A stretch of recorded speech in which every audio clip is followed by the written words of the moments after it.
Since World War II, Americans in general, and Californians in particular, have relied on ever-expanding roadways to keep pace with the rapid growth in population and automobiles. The result has been ever-expanding suburbs with more and more vehicle miles traveled. Recently, concern over air pollution and climate change has led some California communities to adopt smart growth policies to begin to reduce sprawl. But do they work? What exactly do smart growth policies entail? What about the fiscal implications?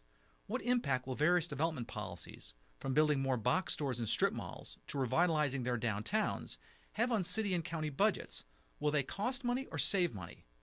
And what do elected officials view as the challenges and opportunities in implementing a smart growth strategy to ensure their community's long-term fiscal health? We'll talk to Joe Minicozzi, a principal at Urban 3, a national leader in urban design, Lynn Ashbeck, mayor of Clovis, and Garrett Marsh, mayor of Modesto. Growing up, not out. The dollars and cents of smart growth. From Fresno, the Maddy Report, with Executive Director of the Maddy Institute, Mark Kepler. Welcome. While the booming housing market in the 2000s fueled the expansion of new housing and commercial developments and a related increase in the need for more city services, the following housing crash and economic downturn left many cities wondering how to pay for those services. Some cities declared bankruptcy. Other cities made drastic cuts in city services. In the aftermath, the focus is now on how to create communities that are financially viable for the long haul. Some view smart growth policies as an answer for sustainable growth for cities. Others think smart growth is a bureaucratic interference with the free market. Some, like our guest, Joe Minicozzi, a principal at Urban 3 and national leader in urban design, are suggesting that the answer may be found by using new types of economic analysis to assess the long-term implications of different development scenarios. Welcome to the Maddy Report. Welcome, thank you. Well, first of all, let's define smart growth. What is it and what isn't it?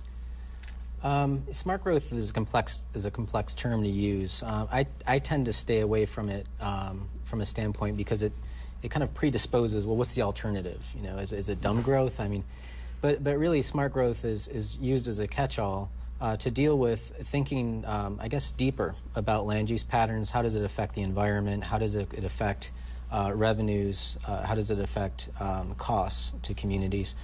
And so it's really a broader catch-all. If you were to attend a smart growth conference, it's not just planners or policymakers. There's social justice professionals. There's environmentalists. It's kind of a much broader spectrum. And developers. And developers, true. Well, let's talk about what's driving the need for smart growth. Is it demographics? Older people can't drive as much. Is it climate change? You know, in California we have AB 32, which sets some standards on greenhouse gas emissions, some reduction goals. We also have, more importantly, SB 375, which encourages local communities to link land use planning and transportation needs to limit sprawl. Is that what's driving smart growth? Smart growth actually kind of came out in the, I want to say 80s or 90s, probably more in the 90s was when it really gelled. There was a series of movements that happened inside of planning where folks were looking toward alternatives or looking at our built environment and asking different questions. Do we have to have this pattern of growth that's been going on since the 50s and 60s? And a lot of communities were wrestling with the cost of that land use pattern. So smart growth really came out because of that. It aligns very much with SB 375. Many communities actually adopt smart growth principles in their comprehensive plans. My community in Asheville, North Carolina, actually has 2 pages dedicated to smart growth principles in its comp plan. So it's not necessarily direct physical policy. It can be comprehensive elements or maybe global goals. What are the advantages to smart growth? You know, smart growth advantages, you know, sometimes it considers all of the forms of mobility. So it's not just cars, it's bicycles, it's pedestrians. You know, if you think about it, what we are as humans, we're actually born with feet, not cars. So it starts with, can a person... I don't know about in California. That. Well, I mean, you know, people like their cars in North Carolina too. We are the home of NASCAR. So, you know, individuals, if you can make your way around your neighborhood, if you can find all of your daily needs within a pedestrian capture, a 5 to 15-minute walk, is kind of the basis of a lot of what this is. How do you lighten the footprint of development into the community, environmentally, but also economically? Well, let me ask you this. How do you respond to those who argue that smart growth is really counterproductive because it not only thwarts the individual property owner's rights, but it also interferes with the market's ability to determine the highest and best use of a piece of land? Well, I would disagree with that. I don't think smart growth limits anything. And to some extent, I think that people have a false understanding of what the market is. You know, they tend to believe that this market is this open and free condition where no one is, where it's unbridled and untouched. But as soon as the government puts a road out to a piece of property and allows access to that piece of property, it changes the dynamic of what the market is. The community has paid for infrastructure that has made your real estate have more options. So without that, you wouldn't have it. So the government does affect the market condition. There really is no free market in this situation. Okay, what would you say to those who argue that smart growth just won't work here in California because we have this love affair with cars, and then, by the way, people have voted with their pocketbooks that they would rather live in a suburban low-density development than an urban, more dense environment? Well, I mean, I think you all have something to wrestle with here in the fact that SB 375 was also put in place by your elected officials. So how do you resolve the fact that you have these desires within your state to have those choices that you just mentioned, but you also have these goals and aspirational policies that want to get you in a different direction? That's going to be a conflict. What about the claim that smart growth could actually encourage more sprawl because people, well, if cities are constraining themselves as to where they grow, then people who want that suburban lifestyle will simply leapfrog and move into an adjoining community that does allow for that suburban type of lifestyle. So it's going to encourage even longer commutes. Well, that's all. I guess you'd have to see the data on that. I think that a lot of times that's just a threat, and that the actual real choice of how a community grows is self-determined. If an individual wants to move to another community, so be it. But once a community decides to grow inward and be more efficient on its infrastructure, that needs to be penciled out. Additionally, the cost of that individual to make those choices. For me I want to have a full head of hair. It's not going to happen, right? Or it'll cost you. Or it'll cost me. It'll cost somebody. So if I want that lifestyle of all of that infrastructure and all of that open space, not being near a neighbor, well, I should bear that cost of that choice. Okay. Well, any development, urban or suburban, has both costs and benefits that the city or county has to decide on how to pay for. What's the best way to measure and pay for those fiscal impacts of development? That conversation in a moment. This is the Maddy Report.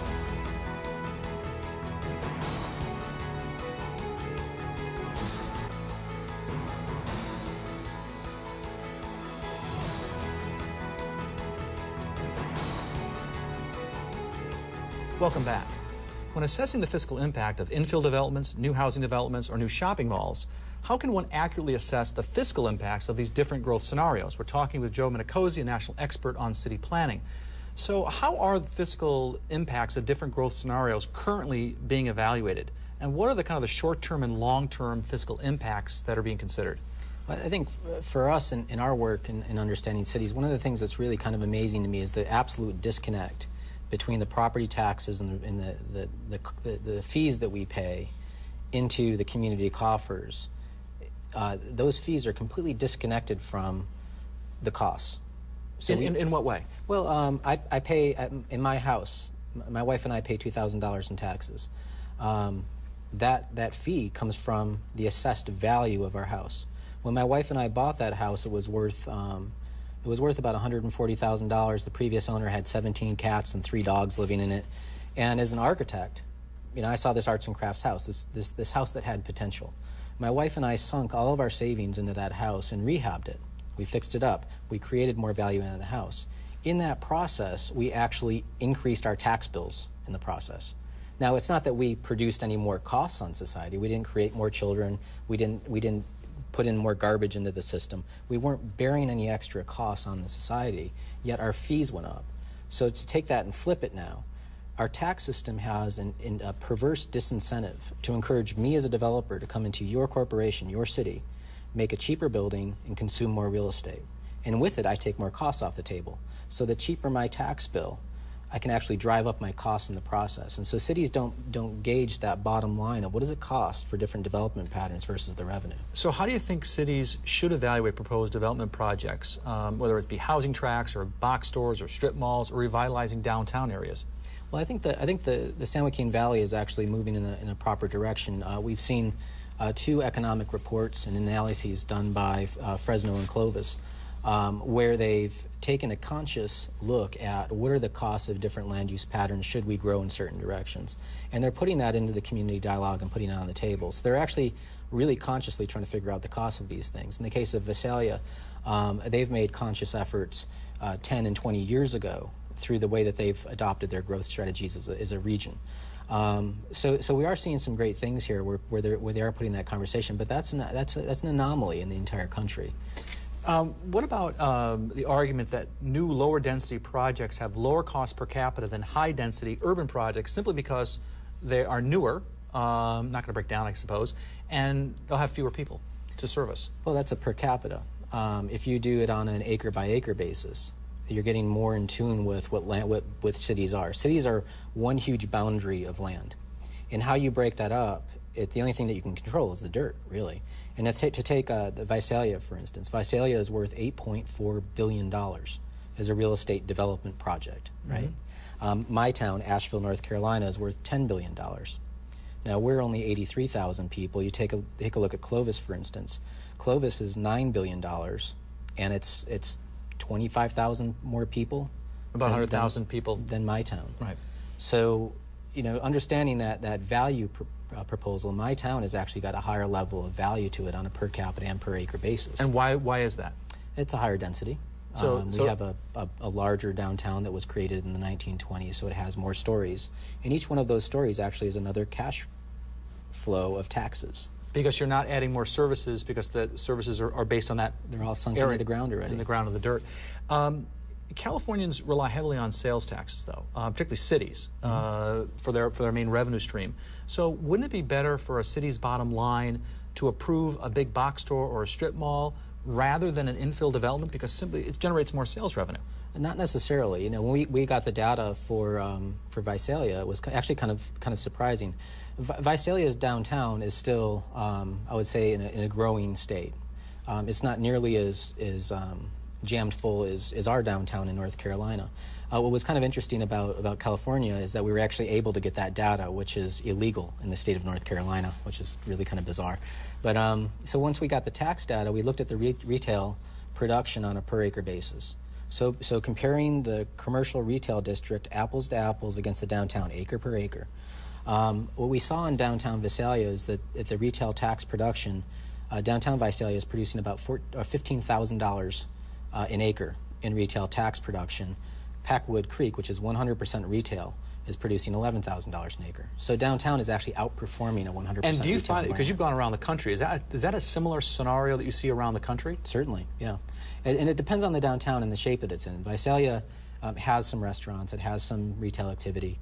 Obviously, if you don't have that, you're not producing anything. But it shows the opportunity for downtowns to be productive retail environments. We just came out of Nashville, Tennessee, and their downtown is 0.3% of the entire county area, yet it produces 20% of the county's total retail taxes. Wow. Well, up next, we're going to talk about some of the institutional and financial challenges of smart growth. That conversation in a moment. This is the Maddy Report.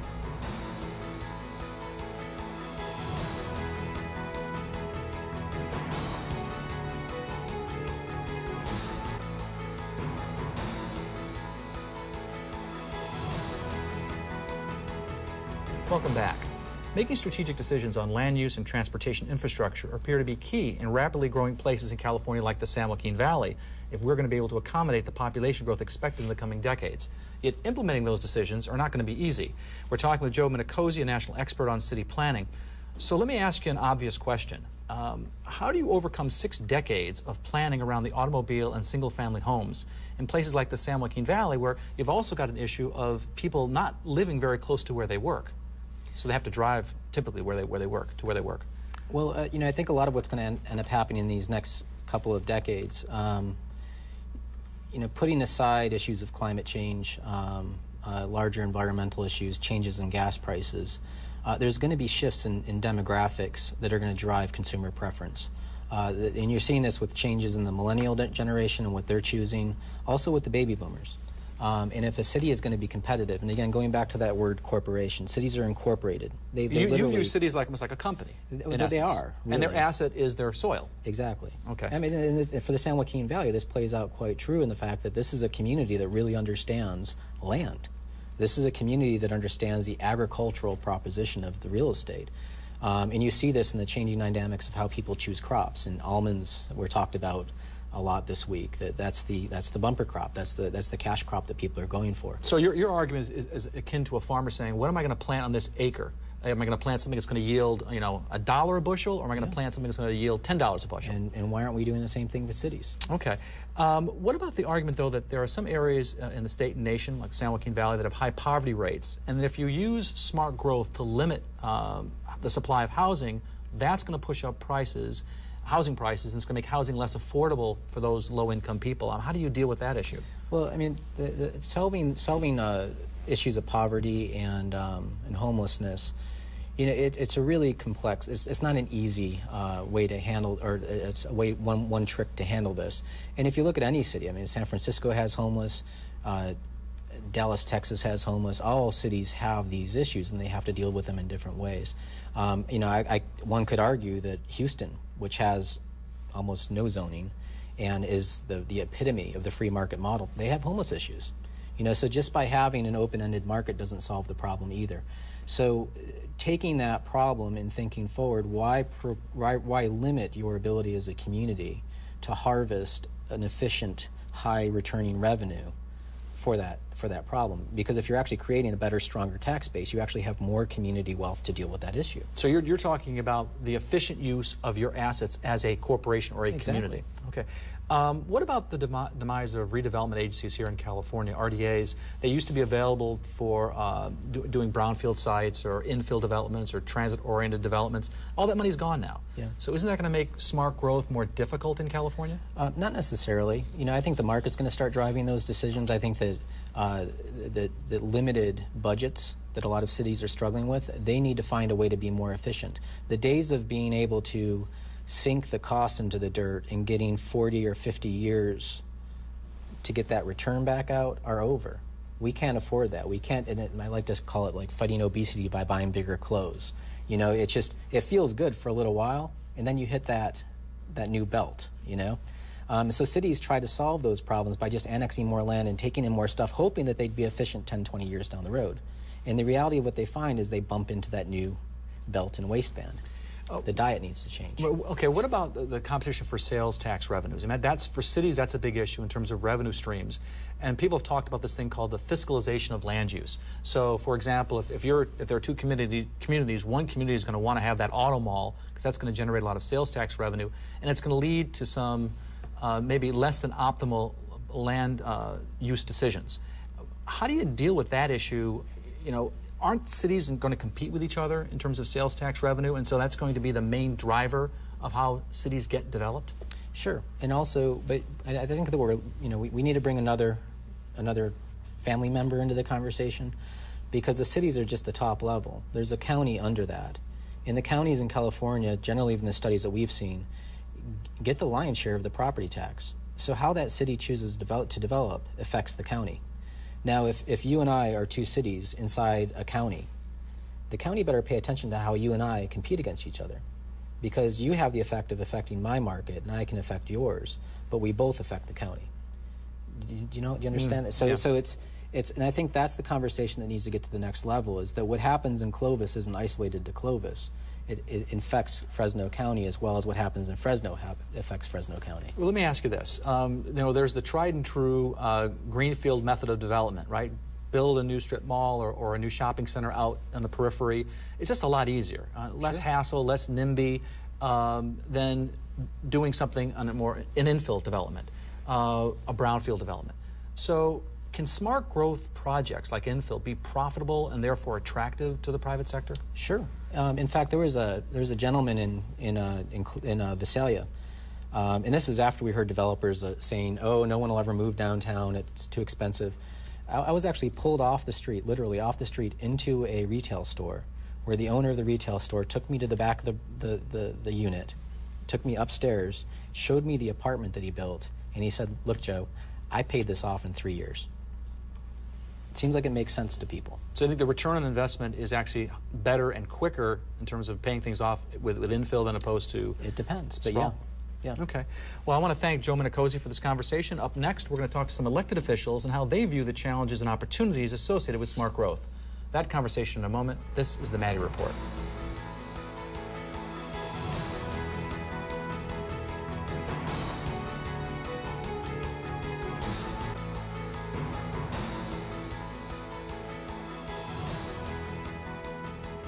Welcome back. How do local elected officials view the opportunities and challenges with different development scenarios, from green sites to brown sites? And what types of development, in their view, are most likely to provide greater long-term financial sustainability? Our guests are Lynn Ashbeck, Mayor of Clovis, and Gerard Marsh, Mayor of Modesto. Welcome to the Maddy Report. Thanks, A quick editor's note. Mayor Ashbeck recently joined the Maddy Institute Board of Directors. Well, Mayor Ashbeck, let me ask you this. When you're considering new development in Clovis, what fiscal impacts are you considering? Do you consider things like roads, water, sewer lines, schools, police and fire services, and do they have to be fully paid before a new development can be started?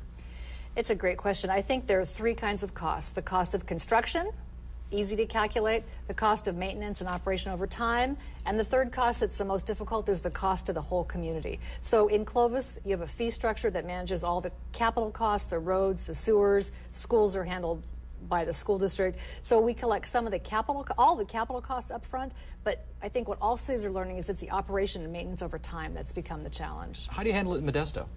Not very well, actually.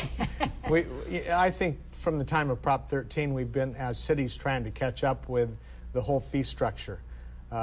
We have started, and I think most cities have started, implementing CFDs or Mello-Roos to take care of their parks and their landscaping, but we need to really look at that maintenance cost for police, fire, and our roads. And so we have, I think, realized over the economic downturn here that our loss of housing or the continuation of the housing has shown that there's, I've used this before and people kind of cringe, but kind of a Ponzi scheme that we've used new housing to pay for the maintenance of old housing. And once we've stopped doing housing, we realize that we're not fully charging the cost of our And Joe was new mentioning that communities. in the earlier segment. And police and fire, just as a footnote, are about 70 to 80% of most municipal budgets. It's a big expense, and those areas have to be patrolled, obviously. Mayor Marsh, let me ask you this. Do you think there's been an overemphasis on the immediate cost of development, the new infrastructure that has to be put in, and not enough emphasis on the longer term and potentially more costly ongoing issues like maintenance of the infrastructure and providing those police and fire services? Well, I think that's kind of what I just was alluding to.